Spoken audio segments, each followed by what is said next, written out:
네, 매주 금요일에는 조국혁신당 원내대변인 맡고 계신 신장식 의원과 함께하는 시간입니다. 어서 오십시오, 의원님. 네, 안녕하세요. 네. 또 일주일이 갔네요. 그러니까요. 한 주가 훅훅 지나갑니다. 네. 잘 지내고 계시죠? 네. 예, 지금 보니까 지금 대선 논의가 한창 진행 중인 것 같고 조국혁신당은 민주당하고 선거연대 하기로 결정을 한 거죠? 그렇죠. 예, 예, 예. 저희들 자체적으로 네. 예. 그러니까 저희들이 금요일 날 네.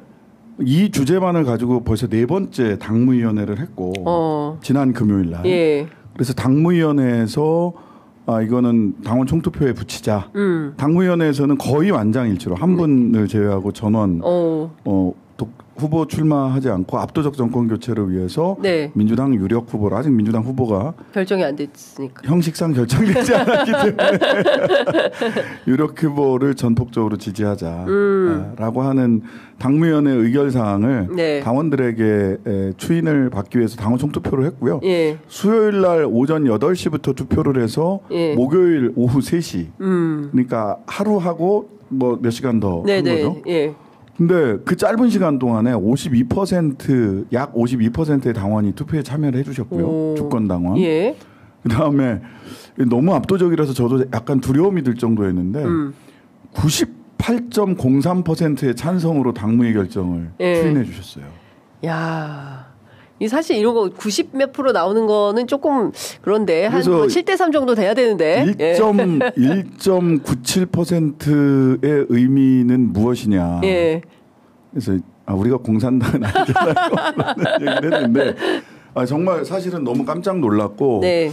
우리 당무위원회 소위 이제 당의 중앙당에 대한 신뢰가 네. 이렇게 높구나. 그다음에 두 번째는 압도적 정권 교체라고 하는 내란을 종식하고 압도적으로 정권 교체를 해야 된다라고 하는 이 우리 당원들의 뜻이 이렇게 강렬하구나. 그렇죠. 예. 라는 생각을 했죠. 사실 토론 과정이 98%가 나올 거라고 생각할 정도로 그렇게 순탄하지는 않았거든요. 예. 예.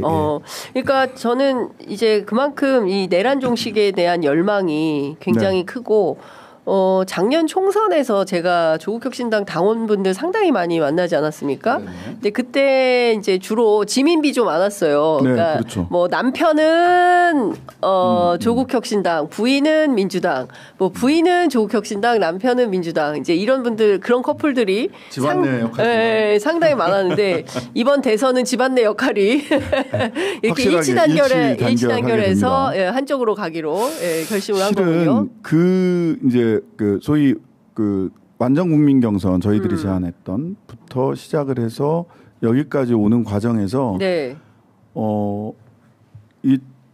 우리 국민들이 바라는 것은 내란의 종식과 압도적 정권 교체다라는 게 하나라면 저는 굉장히 여러 차례 후보 단일화를 해봤어요. 그런 얘기도 있습니다. 아니 정당인데 후보를 내고 단일화를 하면서 단일화 과정에서 조금 더 진전된 조국혁신당이 제가 전에도 말씀드렸다시피 왼쪽 운동장을 넓게 쓰겠다라는 말씀을 드렸잖아요. 그래서 왼쪽 운동장을 조금 더 넓게 쓰는 그런 지렛대로서 후보를 선출해서 좀 하다가 단일화하든지 아니면 완주하든지 해야 되는 거 아니냐라는 목소리가 당연히 정당 안에서는 있게 마련입니다. 네. 그런데 후보 단일화 과정을 너무나도 곁에서 당사자로서 이렇게 지켜보고 실제 후보 단일화 협상 과정에 참여해본 경험이 있는 저로서는 그 과정이 지금의 국민들의 뜻과 꼭 다 있지 않다라고 생각을 해요. 보통 후보 단일화 하면은요, 여러분들 다시 기억을 떠올려 보시면 노무현 정몽준 후보 단일화의 좀 극적인 합의를 통한 붐업이라고 하는 것을 좋은 기억으로만 갖고 계세요. 물론 마지막 하루가 얼마나 힘들었는가는. 근데 실제로는 이렇게 됩니다. 후보 단일화 과정을 일반적으로 보면 등록전 단일화냐, 여론조사로 할 거냐, 여론조사 문항은 어떻게 할 거냐. 그러다 쌈 나요. 그러다가 쌈이 나요. 그러면 안 됩니다. 그러면 투표용지 인쇄전 단일화가 그 다음 시점이에요. 투표용지 인쇄전 단일화를 할 거냐. 그걸 가지고 그 과정에서 또 막 이런저런 말들이 있습니다. 그 다음에 투표용지까지 인쇄가 됐어. 그럼 언제가 또 단일화 시점이 되느냐? 사전 투표 하기 전 단일화입니다. 맞아요. 하루 전 네. 단일화. 그러니까 그다음에 사전 투표까지도 단일화가 안 되는 경우가 있어요. 막판에. 그럼 봄 투표 하루 전 단일화예요. 네. 그러면 이제 무효표가 사전 투표에서 맞아요. 특정 후보를 찍었던 사퇴한 후보를 찍었던 표 전부 다 무효표가 됩니다. 예. 그 전에 그 유시민 심상정 경기도지사 단일화 때 무효표가 엄청나게 많이 나왔어요. 단일화 과정. 맞아요. 예, 복잡하게 기억납니다. 그런 거 좀 하지 말고 좀 심플하게 압도적 레이스를 해야 된다. 네. 라는 게 이제 네. 일맥상통하는 저희들의 취지였습니다. 그 조국 전 대표가 현명한 결정이고 전적으로 동의한다 이렇게 그 감옥으로부터 메시지가 왔나 보죠. 예.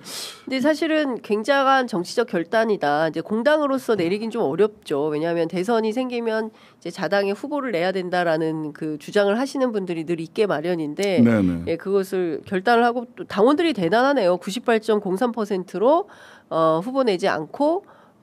이렇게 함께 하자, 연대하자, 선거연대하자라는 결정을 내린 것도 참 대단하다라는 생각이 조국 좀 대표님이 듭니다. 그때 이제 선거연대는 현명한 결정이다, 전적으로 동의한다라는 이야기 하셨고 4월 14일 날 차기근 의원이 접견할 때 했던 얘기예요. 그다음에 선거연대는 자리 나누기가 아니다.